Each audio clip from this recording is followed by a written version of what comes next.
September 11th, 2001. Most Americans alive that day can remember vividly where they were, what they were doing. But for workers in our nation's capital, the day that had begun so normally had a violent and chaotic ending. PJTV talked to two Senate staffers who were on duty that day, Mark Rodgers, the former Senate staff director, and Barbara Ledeen, former coalition director of the U.S. Senate Republican Conference. We were working at the United States Senate. It wasn't just another office building. And to me, to evacuate the United States Senate while we're under a terrorist attack was just asking a little too much. My reaction was, the hell you say, we're not leaving. The staff in other offices started to, whisper what they were hearing. We'd get friends with email or text, there'd be phone calls.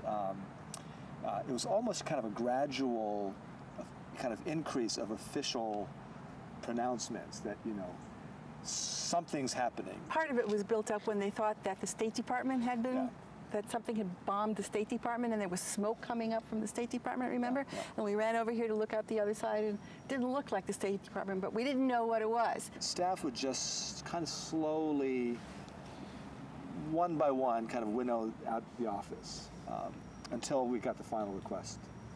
Actually, demand that we leave the office. Take off your shoes and run was what we got. Take off your shoes and run. We operated generally as a staff in a very partisan way, but that moment, of course, there were no Republicans, no Democrats, nobody but just Americans. Every single window had a full American flag, the height, the length, and the width of those windows. You could not tell what office it was or what part of the office belonged to. You couldn't tell anything. It was just America. When people were stopped at a red light, they would nod at each other saying, as a kind of greeting, like, boy, we're in this together. And it's the moment, it wasn't just your individual family. It seemed to be that there was an American family all of a sudden. The aftermath of 9/11 had a profound effect, not only on the nation, but on those who were working in the Capitol that day, and in a very personal way. My friend Barbara Olson was on the plane that crashed in the Pentagon. And obviously I didn't know when we were here that she was on that plane. And I didn't know that the smoke that we were looking at was not from the State Department, but was from Barbara's plane. And I didn't know until I finally made it home, much later that day, when I got a call saying that she had died.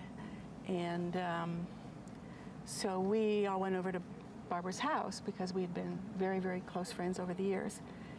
And I didn't know at the time, but about a week later I learned that my son had signed up for the Marine Corps, and now he spent 5 years in the Marine Corps, had 2 tours in Iraq.